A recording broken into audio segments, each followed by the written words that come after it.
All right, we're back for episode 3. It's been a little while since we shot our last one. I think Reed and Rook as guests we all needed a little breather after them too. They kind of, between their gassy stinking up this small room and their laughs and jokes, and I think they were a little bit bored with us. So we need a little bit of time between filming. Plus, life's been a little bit crazy for us. The man, the myth behind the camera has been awful busy. He traveling with the football team, doing pictures. The man takes a ton of like senior pictures and family pictures and stuff. So his schedule, it's funny. I'm always texting him. I'm like, hey bro, can you throw me into let's get us a podcast in, and he'll shoot me back a screenshot of his calendar, and I mean, you might get a Sunday morning at 8 a.m. if you want to film something. So we're having to find time. So it's definitely, life is staying busy for us, and for all of us. Here lately with me, we've had Cade, my oldest. They played this weekend. I got to travel up to South Carolina, watch Vanderbilt play South Carolina and beat South Carolina, which I think threw a lot of people for a crazy surprise. I have to give South Carolina game day top 3 game day experience. I've been to NFL games, NFL tailgates. I've been to Big 12 games. I've been to Big 12 tailgates, Big 10 tailgate parties, Big 10 games. Top 3 in my all-time favorite is South Carolina. South Carolina knows how to rock a stadium, man. Their operations, game day operations guy. I don't know what his salary is, but it ought to be a lot. It was a really fun experience, getting to experience some of that, being down south. They take football very serious. So life's been kind of crazy. 7th grade, Rook, he's not here tonight. They've been practicing at 5:45 in the morning, and they did this morning, and they're going to again tomorrow. So he opted out of coming tonight. It's 8:20, and so he opted out of coming tonight and filming with us, so he could get some sleep. So we won't get any of his jokes tonight. We have our special guest here in a minute. I really wanted Rook to be here. He had wrote down some questions, and they were some really good questions for our guest, and then I got ready to leave the house, and he changed his mind. So he didn't come with us tonight. He's been busy in 7th grade football. They're 2-0. They're kind of putting a hurting on everybody. I don't think they've been scored on yet. So they're doing really well. I think the future of Choctaw football is going to be fun. So I'll throw a little story, and then we'll kind of jump in. I always like to throw a little funny joke, funny story kind of right at the beginning and I think this will transition in really well to some of our questions that we're going to roll with our special guest here in a little bit, some of the stuff we're going to talk about. So one year, I don't know, 4 or 5 years ago, I had a dad telling me after practice how his son's just not tough, man. This team is just not aggressive. This team's just not, man, they just don't know how to go out and just hit. And so he tells me he's going to get at home. He still has his old helmet and shoulder pads, and he's going to get his kid out there, and he's going to teach him how to hit. So for me, sometimes I don't know if people are really being serious, but I'm like, oh, it's a great idea. Yeah, I think that's a great idea. No, I didn't truly think it was a great idea. That was just, my stop talking to me comment that I made to the parent. So the next day we're at practice, and I'm up on one side of the field, and I think we were 4th grade, so we were up at the very end of the field, and about midway through practice, I look down and I see this guy putting on a helmet and shoulder pads, a grown man, and it was the dad. His team's practicing. He walks over to the side, puts on a helmet and shoulder pads, and he's walking back out onto the field. And I'm thinking, no, he's not. He's not really going to do that. I see him walk out there, and he starts barking at the kids of what the drill they're fixing to run, and he's going to be a part of the drill. I kid you not. Can't make it up. So I tell our other coaches that I'm coaching with, I'm like, hey guys, y'all got. I gotta go down there. So I go running down there, and I get down there before they get started. And I'm like, hey, what are we doing? He's like, man, this team just got to get tougher. I'm gonna make them tougher. In helmet and shoulder pads, like you're gonna hit them. They got to get tougher. I'm like, no, bro, that's not what we're doing. No, hang on, time out. I'm like, you got to bail. You got to bounce. I know. I see Dayton looking at it. If y'all hear that noise, it's our air conditioner draining. So I tell this coach, I'm like, Coach, you got to go. You can't do that, man. We can't do that. Well, I did it last night at work with my kid's he's a lot tougher. Okay, well, first off, it's one night. Second, these ain't your kids. Like these are our kids out here right now. I have parents on the sideline laughing at you, Coach. Coach, you got to take that helmet and shoulder pads off. You got to go. No, you got to beat it. This man spends probably 10 minutes arguing with me why this is a good idea. So I tell that story because I've probably had 4 or 5 different parents in my world tell me that they go home at night and they've went against their kid, whether they've put a helmet and shoulder pads on or not, that they toughened them up. Yes, that could be a way to do it, I guess. But guys, no, you can't, especially hitting other people's kids. You can't put a helmet and shoulder pads on and think you're going to go. You're a grown man. You're 240 pound if you're a smaller fella, grown man. You can't go against a bunch of kids, especially in like 2nd and 3rd grade, to make them tougher. Like it don't work that way. So dads, as you're watching this, don't put the helmet and shoulder pads on. Your kid don't care how good you were. Your kid truly doesn't care how tough you are. He thinks you're tough. You're his hero anyway. You don't have to put a helmet and shoulder pads on and drive him into the dirt to prove to him how tough you are. Your kid will become tough when he's ready to become tough. I say it all the time. When that light switch clicks, you're going to be amazed. All the time, dads tell me, my kid's not tough, man. I just don't know how to make him aggressive. Man, I don't know, man. Maybe football's not for him. And I tell them all the time, keep putting that helmet on. Keep doing it. It will flip. It will click for them. I promise it will. And when it does, me and you are going to have the same conversation. I'm going to tell you, remember this conversation. If you trust in the process always works. And they may not play football when high school comes. And that's okay too. But trust the process and let it work itself out. Don't go put the helmet and shoulder pads on. Resist the urge to put the helmet and shoulder pads on and beat your kid up. It's not going to be pretty.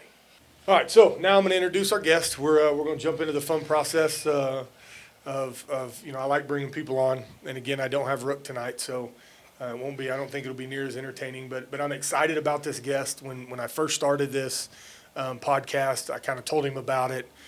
He kind of lit up a little bit, so I knew that he would be a good guest.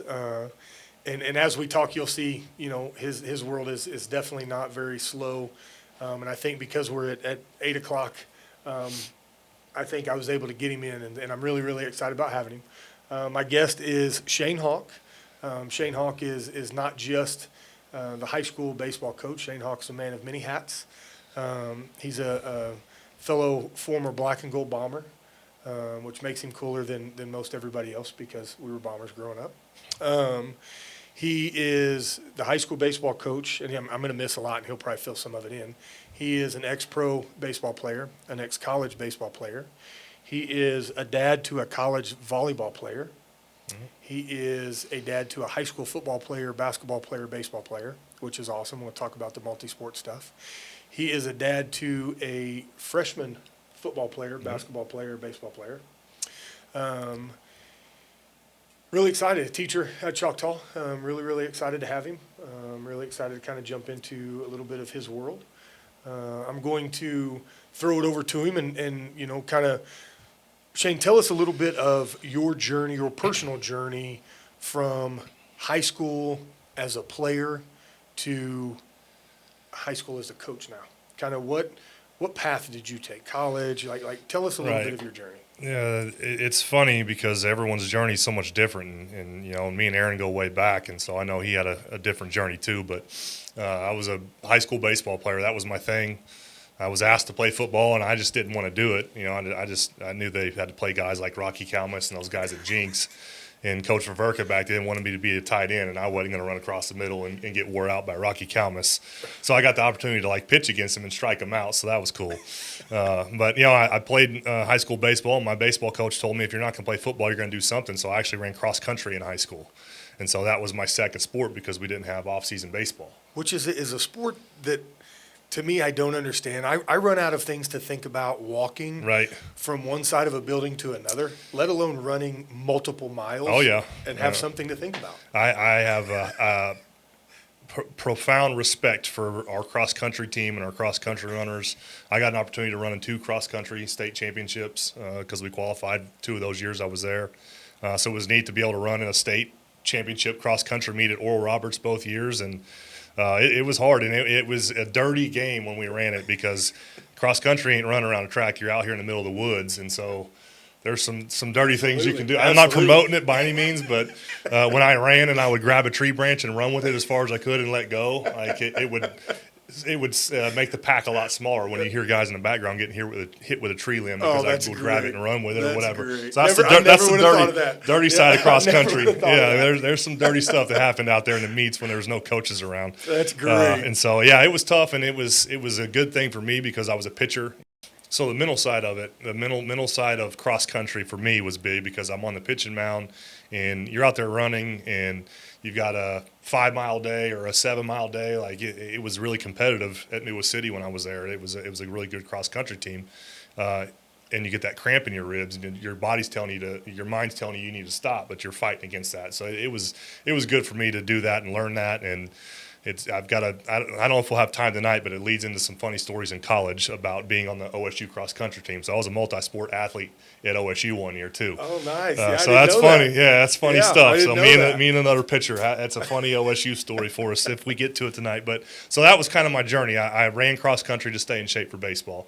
In my sophomore year, we had Ryan Buddy, we had Tommy Whiteman, we had a senior class, Karam, Moman, all those guys we know. Like they were a big time senior class, and Brad Collier was a junior with Jake Clark. We had all these guys, and Sean Martinez. I mean, it was just a really, really good group of guys to play with. Great teammates, some of the best teammates I ever had. But those guys, like when I came into it, I was nervous to get bullied or punked or whatever. Right. But when you get guys like Tommy and Ryan and all these seniors and Moman and Karam and Gabe Luttrell, they want to win games. Like we've been processed and we've been developed and grown to go win when we were in Mid-Dale back then. That was what we did. And when it came to everything in elementary, we wrestled, we played basketball, we did baseball, we did football, we did it all. And so, when they saw a lefty throwing 88 as a sophomore on the mound, there wasn't no bullying or whatever. It was like, this guy's going to help us win, get him out there, And so those guys took good care of me. I didn't feel the pressure of being a sophomore in high school because it was 10th through 12th then. There wasn't ninth graders. There wasn't that pressure of whatever. It's like the deals, these guys are going to help you win. Let's get them on board and show them how we do this, and then that's how you develop unbelievable programs. Is the young guys feeling comfortable with the older guys, not feeling like they're gonna have to run laps in their underwear or whatever. Something like that. So I'm sure there was some bullying or hazing, what they called it. Every program. It was fun hazing. Fun back stuff. Then. But it wasn't. Back then. No, it was all in fun. But those guys really helped me with the player I wanted to be for when I was a senior, and I knew some sophomores then that were really talented with Lucas and some of those guys that played with us that, I wanted them to make sure that we're teammates and brothers. This isn't a deal where you're not going to get punked every day. I was getting the bucket. I didn't care. I wasn't pointing at the bucket and saying sophomores, freshmen, go get it. I wanted to show them how it was done. So that's what I did, And so once injuries happens, we were just kind of talking a little bit, kind of use your college, your business degree, get a job.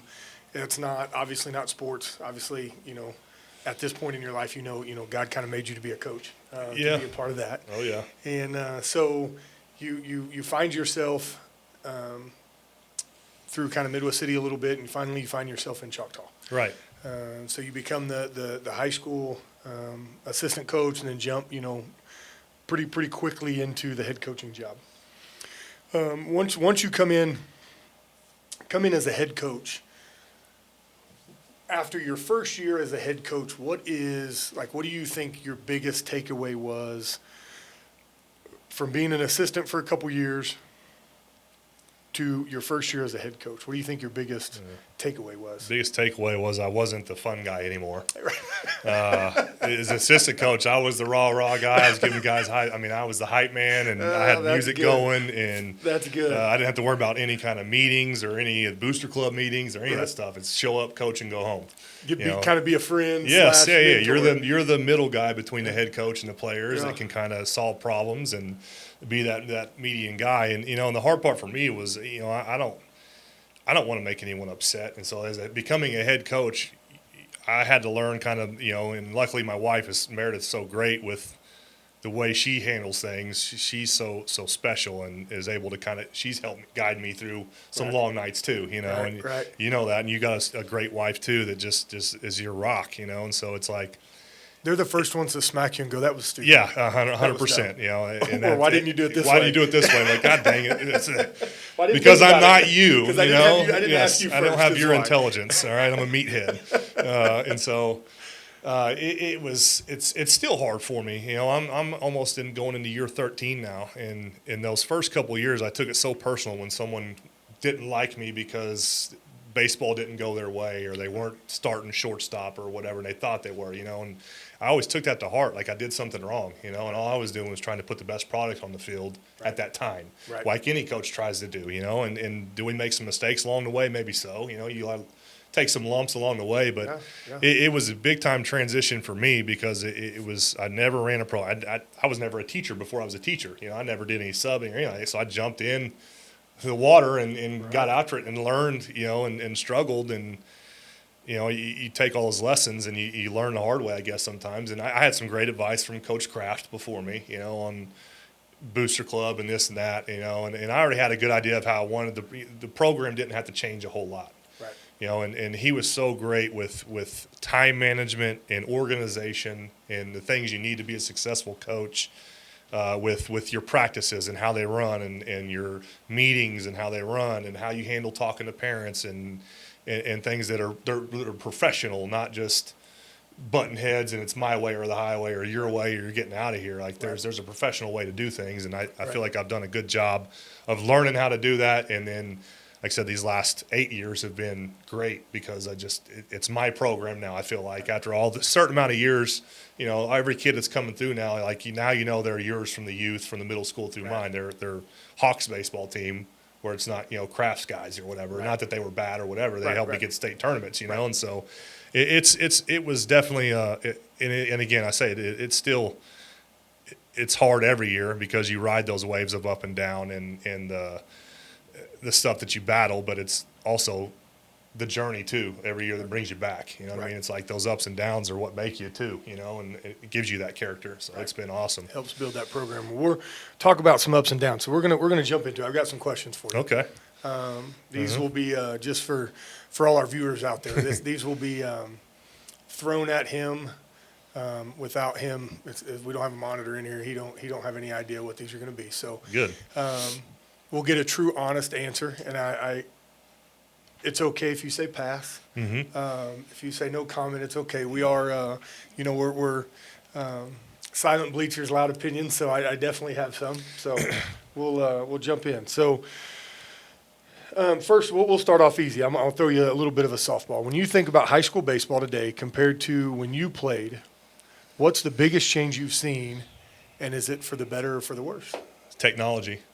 Absolutely for the better. I mean, our players have so much more things.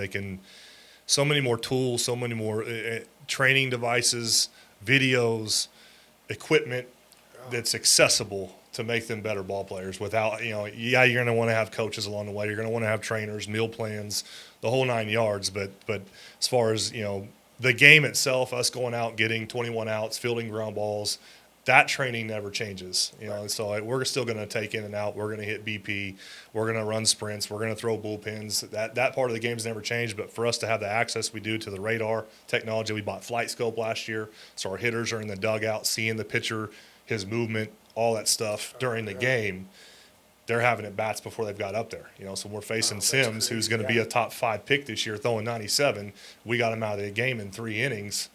Because we prepared for him for months. We knew we were going to have to see 97, and we weren't scared of it, And so the technology is incredible. The new age stuff's incredible. And there's a lot of bickering on Twitter between the old baseball and the new baseball, and I'm more in the middle. I'm an old school guy for sure. I appreciated Doug Weiss and Jerry Long and Mark Kraft and how they handled all the stuff. And I want my guys to hustle. I want my guys to be humble. And, when we hit a home run, we're not running around like a bunch of jackasses. Like, right.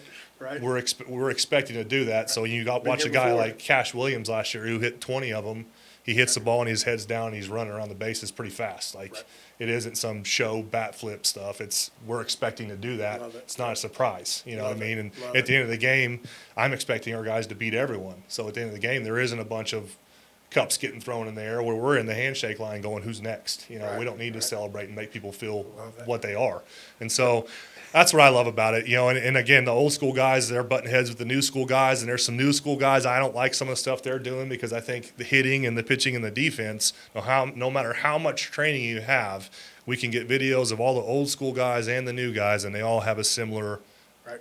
type of swing that you can train. You know what I mean? And if your swing is going to be completely different than mine, so it may be some different training. Right. Like, you may have a natural scissor in your hitting where I may be a high leg kick guy. Well, I can't take the high leg kick guy and make him do scissor moves. That's not his body type. That's not how he swings. So Good point, that's you got to utilize your training. You also got to know what you have and what you're working with. That's good. Technology, that's a good one. I would Yeah. have never, I would have never, and I guess that's in a lot of sports, but definitely in baseball. Yeah, I mean, for I sure. can see that. I mean, we can pull up YouTube videos of defense right now Right. and get better. Or we Yeah. can watch slow motion videos of Bryce Harper hitting and pinpoint his back leg, his hip, his shoulder, his head, his Yeah, eyes. Back when you played in high school, you're going to see this pitcher, good luck. Yeah. You know what I mean? You got Matt Roney coming up still in 97 and going to be in the big leagues. Good luck to you. Don't make Right. him mad. Yeah, you know? it wasn't like you got to prep for him. Right, for previous. sure, That's you good. know? Yeah, Yep. that's cool. All right, some people say parents are the best supporters. Others say they're the biggest obstacle. From your perspective, where do parents help and where do they hurt? I'm living that right now as a parent. So I've been a head coach. That's why but that's why I think these questions for you will be good because they're huge. They're great Yeah. questions, and so they can be both. Yeah. I think they got to be the biggest. As a dad, and you too have to be the biggest supporter of your kid and the biggest fighter for your kid. And so I would never tell a parent not to support their children or not back them up if they think they're getting wronged or whatever. But I think you got to see both sides of it, and that's why I think I'm a little bit different as a parent. I get frustrated on some Friday night lights too as a dad when I don't think things are going right, but I Right, also know right. what those coaches are putting in Monday through Friday. There's a plan in place. They've been with these kids since July, and they're doing these things, and so I gotta, understand where they're coming from too, And so it's like, what can I do to put, as a parent, my kid in the best position to be successful, and how can I support them? I tell our kids all the time, I've got big shoulders, and your parents can talk about me all they want. I'm an adult, they can badmouth me, whatever. But the minute they start talking about your teammate, saying you're better than your teammate, he shouldn't be playing. That's when the kid has an opportunity to stop that and go, that's my friend. right.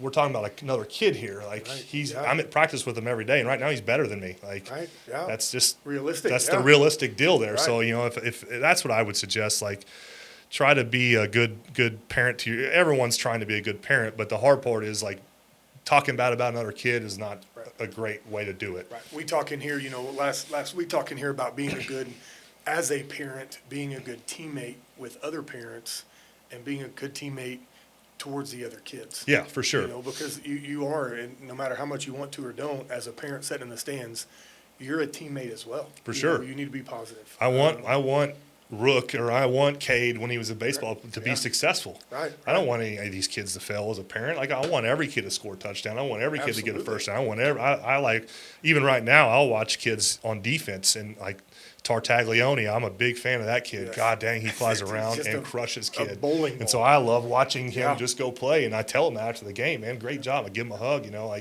got to tell these kids they're doing great. Don't just, go home and find all the negative, and that's, I think the advice I can give to parents is try to find more positive in a loss, and try to find some ways to learn in a win, even though you may have just killed a team. What could we have done to do better Right. to help, or whatever, Individual things, right? Yeah, for I sure. love it. Yeah, that's good. So leading into that, I'm gonna follow on that. What's some of the, and you kind of touched on a little bit, what's some of the biggest mistakes you see when it comes to parents supporting their kids in baseball?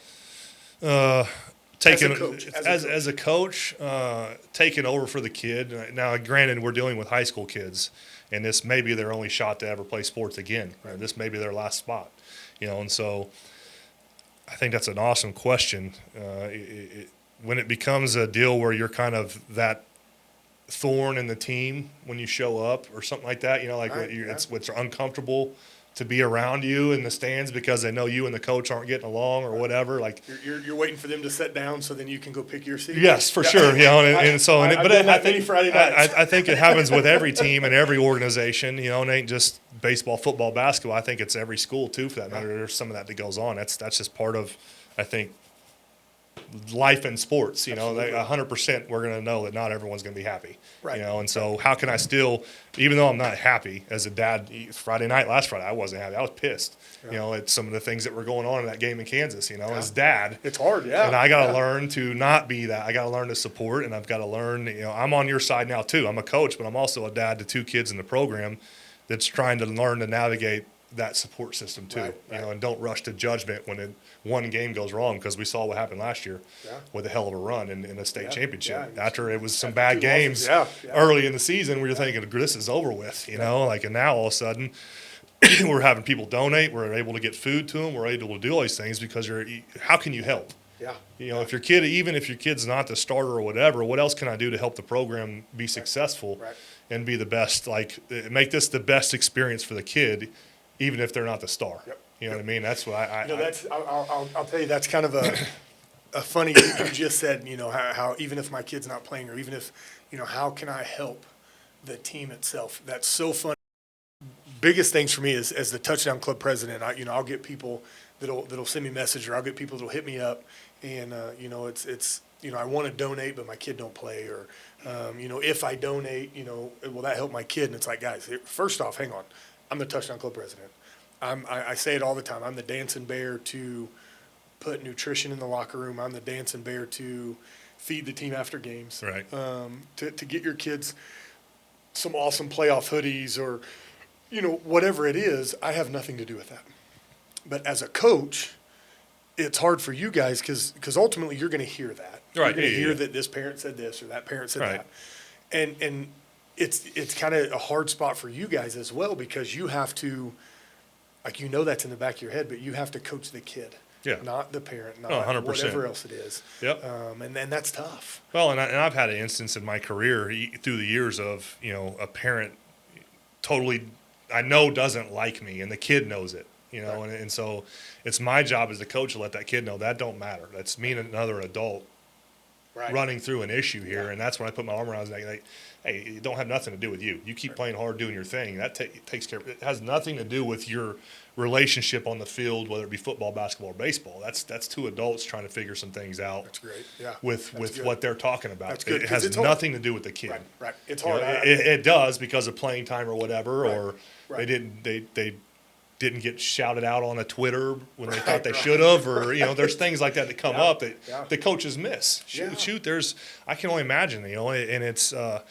it has, you know, sometimes it don't have nothing to do with the kid at all, you know, and that's trying to make them understand, like, we still need you, and you're a part of the team, and you're everything you're doing is correct. Right. Whether mom likes me or not, they're not going to be, or dad for that matter. Right. They're not the first, they're not the last parent that's going to be unhappy with me. Right. You know, that's part of this job. That's what we take on. Flip that script and go the negative side of it is, you know, I've had people in the past that have been upset, you know, and I'll talk football a lot more than other sports, but I've had people that I've had them say those things to me is, well, you know, coach never retweets my stuff. Right. Well, I mean, do you think maybe he was busy at home with his kids and just didn't see it? Right. Do you think, you know, there's so many things that go into the technology side of the social media side of it, good and bad. And I've got a couple questions of how that helps recruiting wise, but of parents that get upset because they have time to focus on their one kid and think about that. Right. You've got a locker room full of 30 kids and, you know, 12 seniors, and you're doing the best you can for every single one of them, not just one. Right. Well, and that's just it. It's chalked all baseball. It ain't. I bring him up because he was Player of the Year last year. It isn't Cash Williams baseball. It's Choctaw baseball. You know, and I think that's where, like, with my own kids personally, you know, they'll get mad because they're not playing short, or they're not playing quarterback or whatever. And I try to tell my kids, you're not the anything. Right. You're not the quarterback. You're not the tight end. You're not the linebacker. You're where your coach needs you that day. Yep. And how can you help that team that day versus being mad because you're not the this, and then you're not giving out your best experience and your best effort to help the team, however it is. It may be giving players waters today because you've got turf toe. Right. All right, so I'm going to jump in a little bit, and then we're going to kind of get into that being a dad side of it. Do you think we're gonna jump kind of into the recruiting side of, and do you think that parents put too much pressure on their kids to earn a scholarship instead of just letting them enjoy their high school career? Yes, absolutely. And it ain't just here; it's everywhere, and that's the nature of our day and age. Social media. Social media, Yes. digital world, everybody's committing, and if I'm not committing by a certain time, I did something wrong, or how come these schools aren't talking to me? That's the how all, come all they're the not talking stuff. to me, right? I'm running into that right now personally because I'm seeing 2027 kids take baseball visits, Yeah. and I've got a 2027 that's pretty good that's not getting called for visits. Yeah. Well, I can get into detail of that a little bit. Why, and what I'm learning why is it's because he's got 40 Division I football Right. offers, so the baseball I was coaches gonna say aren't that. really like diving into that because they're scared. And they're not sure what he's going to do. They're not sure. Why offer him this if he's going to take that? They know they don't have to offer him because he's going to have a full ride in football. Right. Right out the gate. So they don't have to. So his story's completely different than anyone I've ever dealt with. But the recruiting side of it, they've made changes, which has helped us high school coaches because there's kids who were committing as a 14-year-old freshman to OU, OSU, Wichita State, wherever, because these college coaches thinks they have to get on them. Well, they changed the rule back to August 1st of your junior year. They can reach out, and that's when they can start. That's good. And so that was a big change for us because that's how it was when I played, and that's Right. huge. That allows the kid to be a kid as a freshman and sophomore. Right. That allows me as a high school coach who has a kid who is, let's say he's committed to OU as a freshman, and he comes to Choctaw and he ain't ready to play 6A baseball. Right. Now I look like a jackass. Right, but he's committed to He's committed to OU. Yeah. You're not playing him. What the hell is this coach doing? Like, dude, or you're an idiot. Like, this Right. kid's committed and you don't play him. Well, he can't catch a fly ball in right field yet, or left field, or Right, he can't right. field a ground ball right. He hits the ball a mile, but he ain't seen a curveball yet. Yeah. BP. from the 6A. Yeah. Yeah. He's not ready to be on in my uniform yet, and now he transfers because the portal's open, and and don't tell me there isn't tampering, with some of these 100%. kids. Come here and 100%. we'll get you do. 100%. I don't even want to get into that, but Yeah. and then they can go left and go play in a different level, and they're in the state tournament every year, and it's Big fish in a small pond type. Oh type yeah. situation. So Yeah, it live is on what that. it is, but that's so as a coach, you're not having to deal with that on my side now, where the kid's committed and he ain't going to play for me right away because, like I've heard you talk earlier about trusting the process. Yeah. Process may not be as a freshman; it may be as a junior or senior Yeah. when it finally clicks. That's okay. Yeah. There's early alphas, which again I've had kids that start as freshmen, Fitro, Teal, Williams, all these guys that are dudes. That were starters as freshmen. Well, then I got a couple last year that started as seniors and got scholarships still. Yeah. So they were the late bloomer guy. Right, It's like right. I can call a coach and go, hey, this guy's been with me 4 years. He finally put it together. He Trusted can the run, he can process. throw, he can Right. do all these things now, and he's ready. And so those guys still get scholarships too. That's cool. Yeah. That's awesome. That is I think the hardest part. I think as a parent, I've got one in big Division I college football. I've got one in Division II. It's big, but Division II Right. college football. Process is totally different. I've got a 7th grader coming up, and for me, it was always be so good they have to play you today. Right. You know what I mean? Don't worry about what happens. So this you can answer honestly, or you can say pass. Do parents ruin more kids' careers than help? I think no. I think it's kind of that's a few and far in between. I think there's a small percentage of parents who jump in too much Right. versus the overall majority. Okay. I think there's some that get in and put their feet in and they can't let Johnny go, and they've been the shortstop or the quarterback since they were in first grade Right. and the 4-hole on a team that has 11 people total on it, and then they jump into high school that has a 55-man high school roster, Yeah. and again, big fish in a small pond type Right. deal. You know what I mean? So I think it's the other way around a little bit. I think it's the majority help them Help. more than the hurt them. You know what I mean? Do you think youth coaches hurt more future high school players? Not hurt more. Do you think youth coaches hurt future high school players? I always joke and say in football that some of your best athletes are walking the hall not playing football because of their youth coach. Because they got burnt out with it. Right.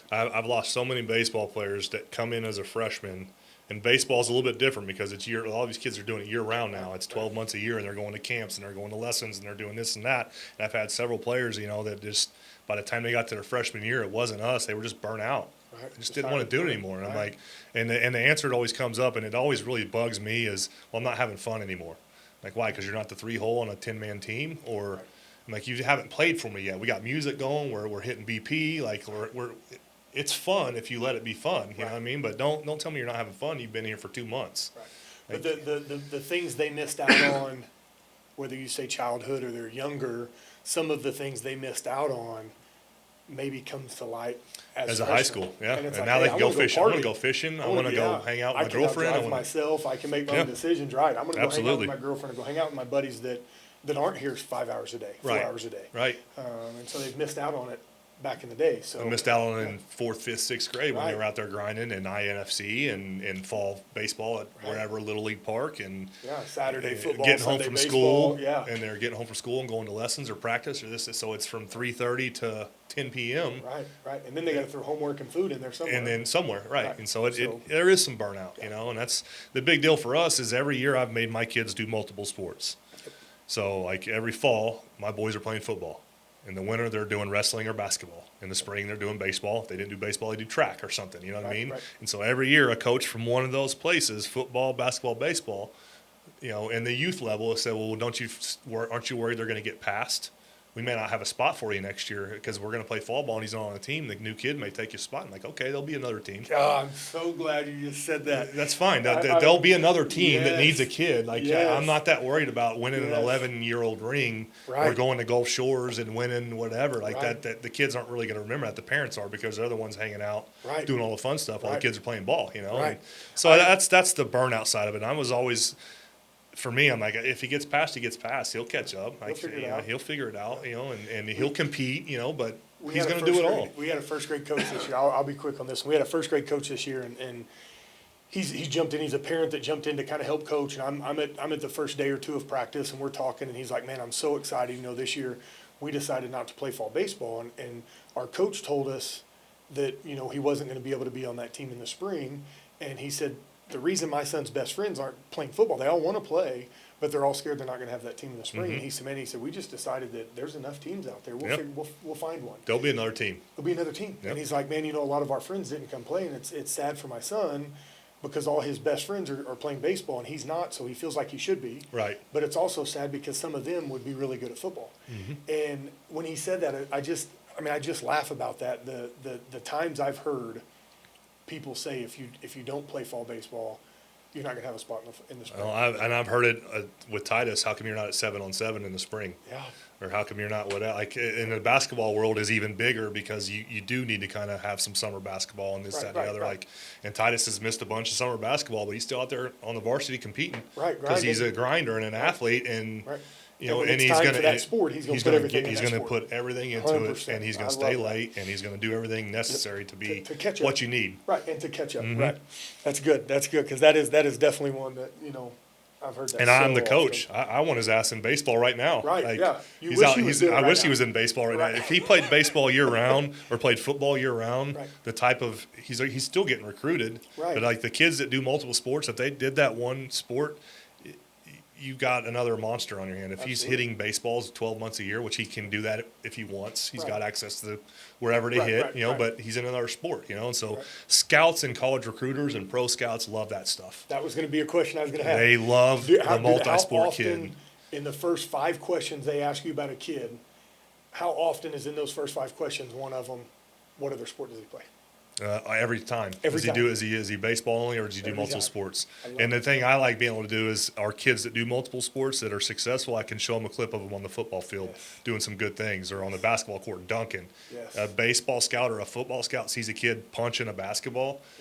Athlete, we need them. Like it's not easy to do. You know what I mean? Or to throw a football or to hit him. I remember, I'm going to lose his name. He's at Abilene Christian. I went to Mukes. OU.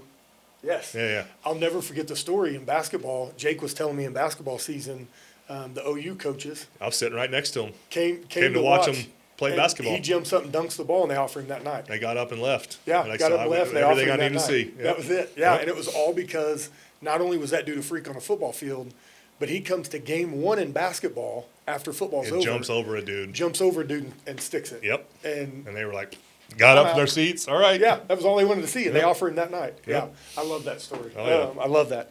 All right, so I want to kind of jump in and talk Titus for a little bit. We've said his name a few times for everybody out there. Titus Hawk is like this 9-foot monster, and a testament to you and probably more your wife than you. Yep. Is an amazing kid. So Titus is legit. He's 6'8", 6'7", 6'7", plays tight end in football, post in basketball, and pitcher.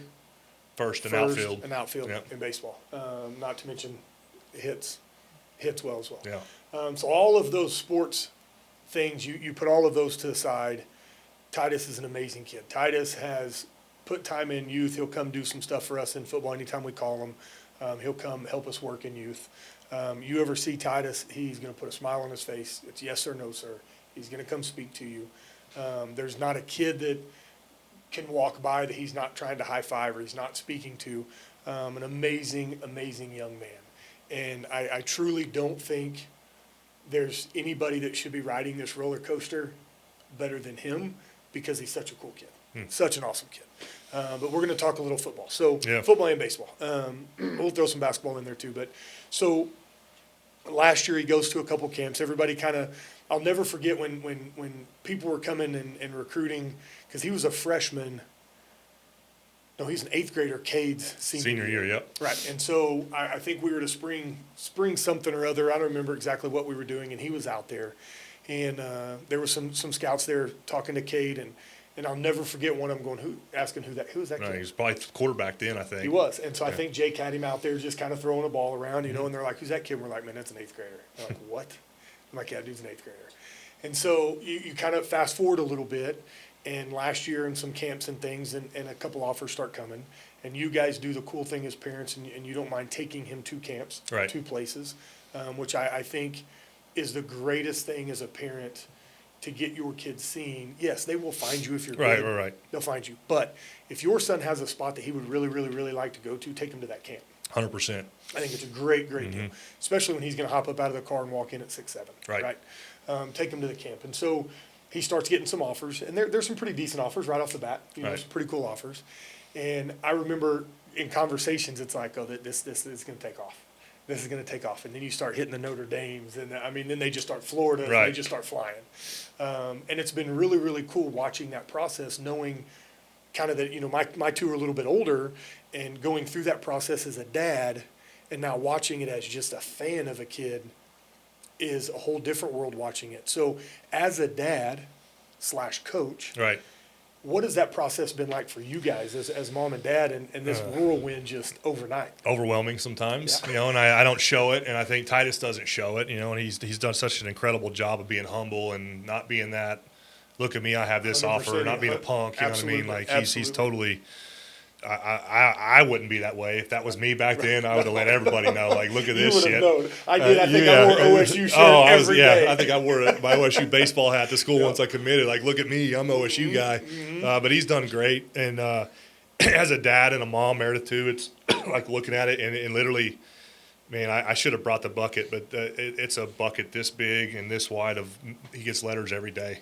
2, 3, 4. I mean, he got 16 letters from Kansas wishing him happy birthday from 16 different coaches on that staff. That's awesome. Like it's unbelievable. I've never seen anything like it. I'm like, and you realize like no one is going through that. Right. It's different, That's dude. not Like normal. that's not normal at all. Right. And so it's been wild, and that's to navigate it as a coach too, and yeah, again as a dad and a mom, like Meredith and I both, you know, we're still trying to keep them humble through the process, but as we're college coaches are texting us too, you know what I mean? So I'm in a text group with Oregon that says Titus Hawk to Eugene with me, Titus, and the whole Oregon staff. That's And then awesome. there's a coach from Auburn, the tight end coach from Auburn sends a Bible verse to me and Meredith like once a week. That's you know, cool. so like there's things like that that are coming up, and you're going, this is a bigger deal than I think we even realize, you know what I mean? And so it's like when I talked to Corbin when he got those first couple OSU, and then there was these schools. I said, what does that mean? I said, because I've had kids get offers that are 10%.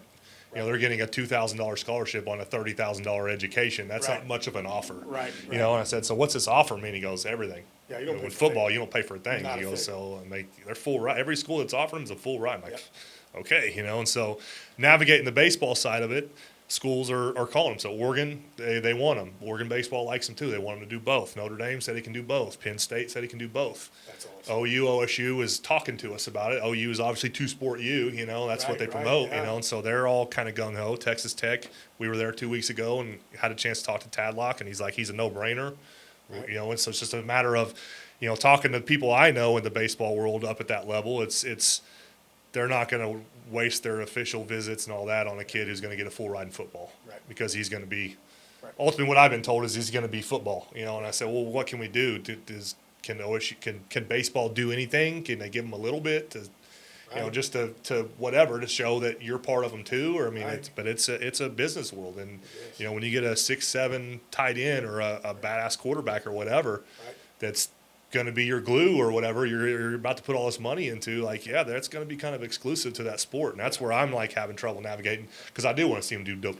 Right. I think it'd be totally cool to see. He needs to do both. And what I so mean? that's Yeah. what I want for him. Yeah, But for sure. but if it's not, I want him, and I think Meredith and I have done a good job, or trying to do a good job of letting him understand we're not mad at him if you don't play baseball. Right, right. So what? Like, And if you don't play football and just play baseball, yeah, like whatever you same do. thing, because there's the draft coming up too, and Right. there's there's potential for him to get drafted Yeah. with the things he's done, Yeah. and so if he continues to still have success and not get into too big of a slump or whatever, like Right. his body type and his swing, like, is a professional swing. Right. And it's that type of kid, and maybe it's because I'm the head coach and baseball guy or not. I think he would be that way whether I was a plumber or a Right, heating right, air right. tech. He's He'd an still athlete. tight as hawk. Absolutely. You know what I mean? Yeah. He was going to be a badass in athletes, whether I was teaching and coaching Right, or right. working in a gym somewhere, Right, and 'cause so he's working. I don't think that would have changed his trajectory. So it's definitely interesting. I'm excited to see these few months. He went to OU Michigan. He got to be in the locker room for that, so that was cool. We're going to go see Notre Dame USC in October. Oh, what a dream, And so it's right? like, these things that they're once in a lifetime deals, Absolutely. and now the fun part is his 6'6" freshman brothers watching it all and starting to get hungry. And you just I heard you talking about the kid will get it and trust in the process, and a dad, beating up a kid in the front yard because he's not tough enough. Well, Right. my Dub is my little fun, perfect kid that's Right. nice and plays video games and he's done well at every sport he's done, but he just hadn't cared. Right, It's right. not been Just he's there- like, whatever. there to do it, right? I mean, I'm here, I'll do it, and then I'll go home and play video games. And now it's starting to click on the football. He caught a couple touchdown passes, That's JV awesome. and freshman Yeah, last that's week, awesome, and yeah. he's hitting now, and he's starting to, and I knew, and I stressed out to the coaches, he's different to Titus. Don't expect this gung-ho, he's going to know the playbook tomorrow type kid like Titus did. Right. Like he's different. You're going to have to Right. reach him a different way, and Coach Corbin and that staff has done awesome, and positivity and letting him know he's good and all those things you want in a coach Right. to do. And Simpson's been already awesome with him on the basketball court. It's just, that's why I like where we're at. It's just these coaches we have here and pouring into these kids, they do it the right way, and promote just love and Yeah, play, yeah. and it's just awesome to see. So That's as a parent, that is definitely, I've got kind of that deal. Braven was he's here for the party, here for the girls, here for, his buddies. yep, Oh, and we're gonna go play a sport too, just because it's fun. right, There was never that, I'm here to win, I'm gonna beat you, I'm gonna do whatever I have to do to be better than you. yep, Braven could care less. Right. Kind of like Dub, Yeah. he's watched free his brother spirit, do it. and he's yeah. awesome. He's watched his brother do it, and okay, cool, if it happens, it happens, and, so that's good. We went to Texas Tech. He went with us, and it was like they were putting Titus through all this, the arm length test or whatever. yeah. And it's like, well, hey, Wyatt, come here. We'll do you too. Well, his hands are already bigger than Titus's, and he's 14. His wingspan is an inch shorter. I'm Oh like, my Wyatt's gonna be gosh. huge. Like he's gonna be Yeah. 6'9", 6'10" before it's over. If it's not, and he's a left-handed pitcher, so that's where like Yeah, he's gonna be different. Is he's gonna be on the mound and he's left-handed. He's 6'6", 6'7" already. that's awesome. He's gonna be a monster And there. as parents, it's fun. It's fun navigating the difference between the two, because you almost, as an athletic parent, you have to kind of parent them different a little bit. Oh as yeah. Well, then my You know. daughter, she's me. She's mean. She's piss and I vinegar. forgot. Then you got the oldest that, And yeah. she's at Seminole State having a lot of success on volleyball right now as a Yeah. freshman, and she took it personal when they lost. She don't like high fiving people and being ho hum. Yeah. She is, it's like me. She hates losing more than she likes winning. Right. And Right. it's nuts to see the difference She's in the all one, three. if she was a boy, she'd have been the best football player. I've She'd seen have her. killed She'd have all of murdered them. people. She'd have killed all of them. She'd have destroyed them all. That's good. That's good. Well, that's man. I'm excited for the journey. I'm excited too, as just a fan of Titus, as a fan of Choctaw baseball, as a fan of Coach Hawk.